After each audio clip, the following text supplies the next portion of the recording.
अखंडमंडलाकारं व्याप्तं येन चराचरं तत्पदं दर्शितं येन तस्मै श्रीगुरुवे नमः। अज्ञानान्धस्य लोकस्य ज्ञानाञ्जनशलाकया चक्षुरुन्मीलितं येन तस्मै श्रीगुरुवे नमः। आइए मित्रों, श्री सत्यनारायण की कथा में हम आप सभी को आमंत्रित करते हैं। हम जिस सत्यनारायण की कथा को यहाँ प्रस्तुत कर रहे हैं वो सचमुच ही सत्यनारायण की कथा है।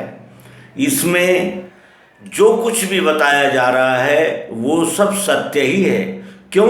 क्योंकि हम उस सत्य को अपने विवेक और विचार के द्वारा जांच सकते हैं, परख सकते हैं। इसमें अंधश्रद्धा, अंधानुकरण का कोई भी यानी भूमिका नहीं है और ये अत्यंत स्पष्ट और सरल रीति से सत्यनारायण की ही कथा है।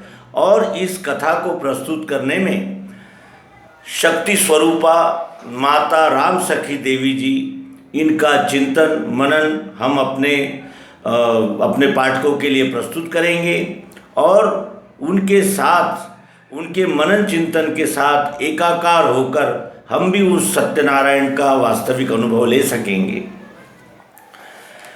सत्यनारायण की कथा में सर्वप्रथम तो शीर्षक आता है सत्य, सत्य नारायण। सत्य क्या है?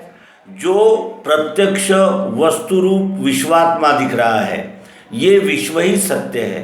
क्योंकि अनेक पीढ़ियां आई और चली गई, लेकिन ये सत्य जैसा है वैसा ही है।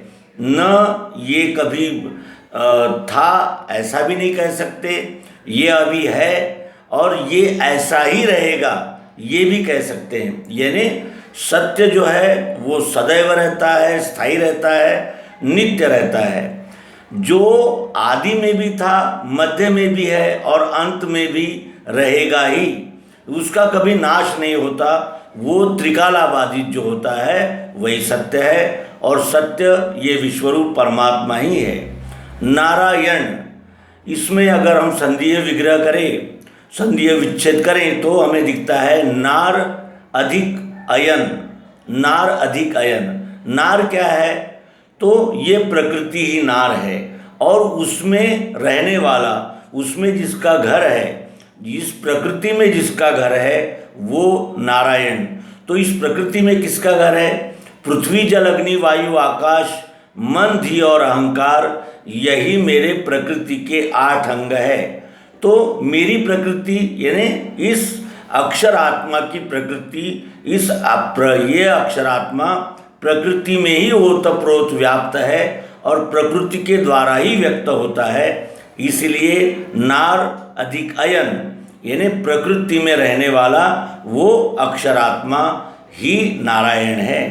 व्रत क्या है? तो बुद्धि में प्रत्यक्ष अनुभव द्वारा जानकर धारण होना ही व्रत है। सत्यनारायण की कथा को आरंभ करते हैं, लेकिन सर्वप्रथम हम उसके पात्र और उसकी रचना की ओर विशेष ध्यान देंगे।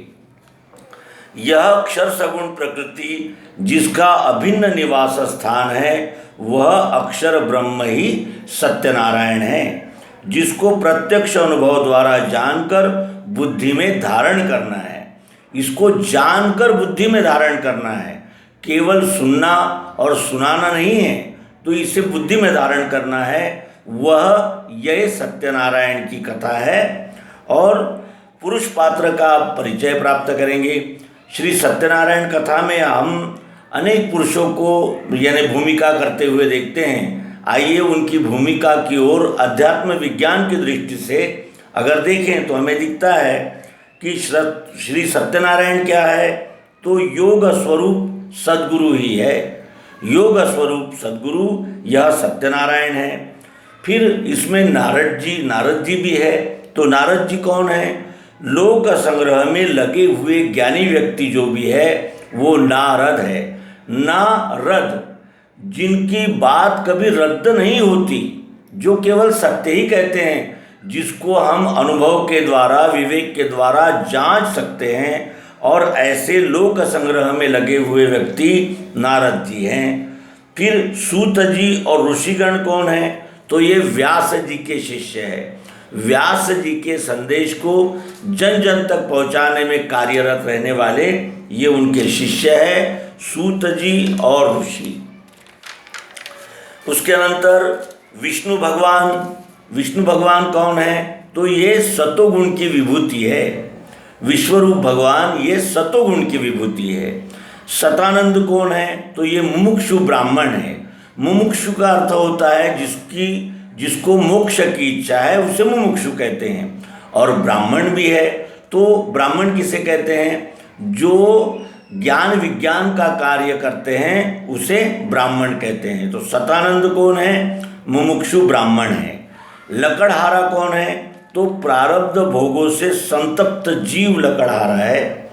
प्रारब्ध भोगों से संतप्त हुआ जीव ही लकड़हारा है। उल्कामुख राजा कौन है? तो विज्ञानी व्यक्ति उल्कामुख राजा है। वैश्य साधु कौन है? तो मुमुक्षु है। जो मोक्ष की इच्छा जिससे होती है उसे मुमुक्षु कहते हैं। वैश्य साधु कौन है? तो मुमुक्षु है।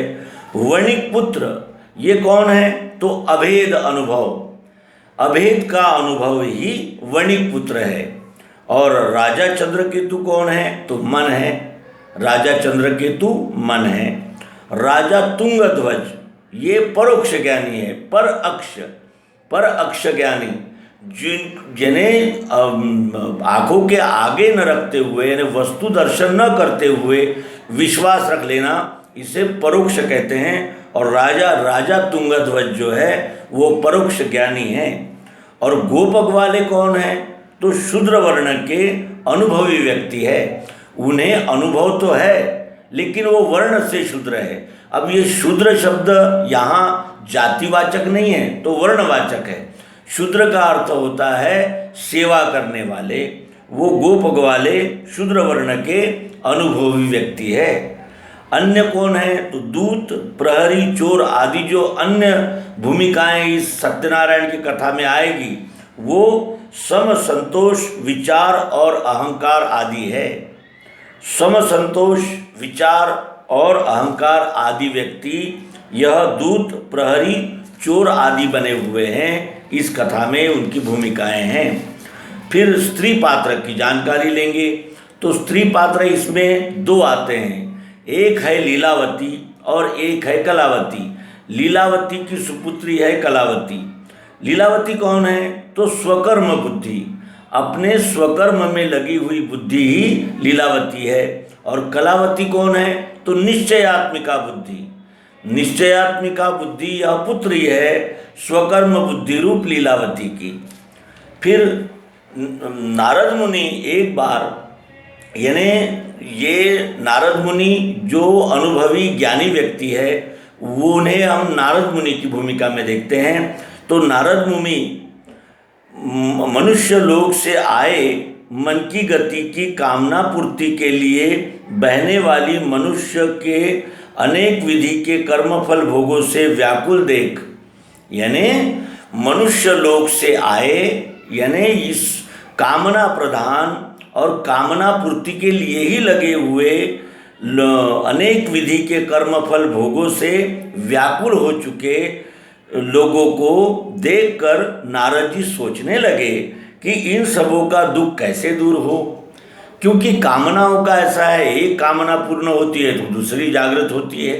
और फिर कर्म, यानी कर्म करते हैं तो फिर कर्म का फल भी प्राप्त होता है। और कर्म फल सदैव एक सा नहीं होता, जैसे कर्म वैसे फल। तो इस तरह कर्म फल भोगों से व्याकुल देखकर वह सोचने लगे कि इन सबों का दुख कैसे दूर हो। और नारद जी विष्णु भगवान के पास गए। अब विष्णु भगवान कौन है? तो वो सत्वगुण है। विष्णु यह सत्वगुण का अवतार कहलाते हैं। और उनको नमस्कार कर वो यानी स्तुति करने लगे और कहने लगे कि हे भगवान, आप मन वाणी से परे हो, आप मन और वाणी से परे हो, यानी आपका वर्णन नहीं किया जा सकता। और मन ये त्रिगुणात्मक है, ये संकल्प विकल्पात्मक मन भी आपको नहीं जान सकता। इसीलिए आप मन और वाणी से परे हो। आपकी शक्ति अपार है, आपका आदि मध्य अंत नहीं है, आप सर्वव्यापी है। विष्णु भगवान ने ये अपनी स्तुति से प्रसन्न होकर नारद जी से कहा, हे नारद, आप जिस लोक संग्रह के हेतु से आए हैं बताइए। आप लोक संग्रह करने वाले ज्ञानी व्यक्ति है, आप किस कारण से आए हैं और उसके पीछे लोक संग्रह का कौन सा उद्देश्य है, ये हमें बताइए।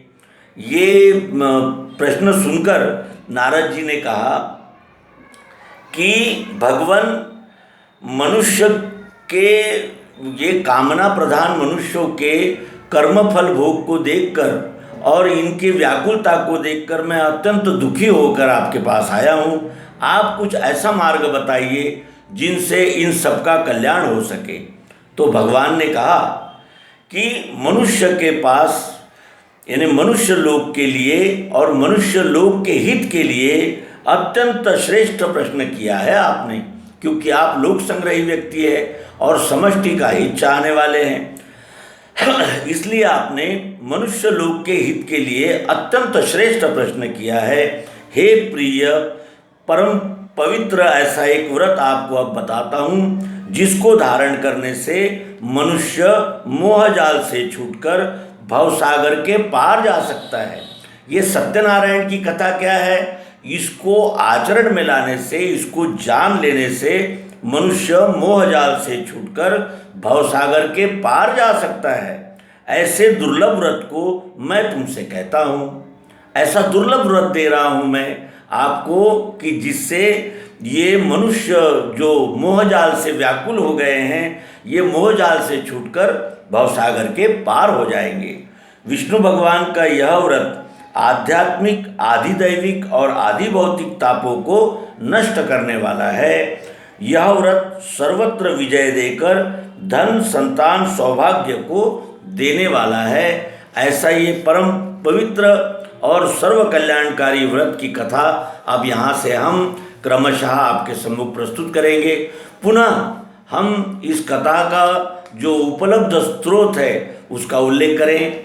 ये सत्यनारायण की कथा का मनन चिंतन हमें शक्ति स्वरूपा माता राम सखी देवी जी के साहित्य से प्राप्त हुआ है और जिसको प्राप्त करने में हमारे परम प्रिय मित्र श्री गुरु नारायण जी त्रिपाठी, उन्नाव, उत्तर प्रदेश, इनका सहयोग प्राप्त है। ये मालिका सत्यनारायण व्रत कथा हम अपने सभी मन, बुद्धि, चित्त और अहंकार को एकाग्र करके और अपने कल्याण की इच्छा रखकर अगर उसका अवलोकन करेंगे, उसका मनन चिंतन करेंगे तो अवश्य ही हमारा कल्याण, यह सत्यनारायण भगवान जो ये विश्वरूप परमात्मा ही है वो करेंगे और हम सब आनंद और संतोष के इस महान धन को प्राप्त कर कर अपने जीव को कृतकृत्य करेंगे। इन्हीं शुभकामनाओं के साथ इस मालिका का ये प्रथम अंक अपने वाचकों, अपने पाठकों को समर्पित करते हैं। नर्मदे हर सद्गुरु भगवान की जय, सत्यनारायण भगवान की जय, विश्वरूप परमात्मा की जय। ओम शांति शांति शांति।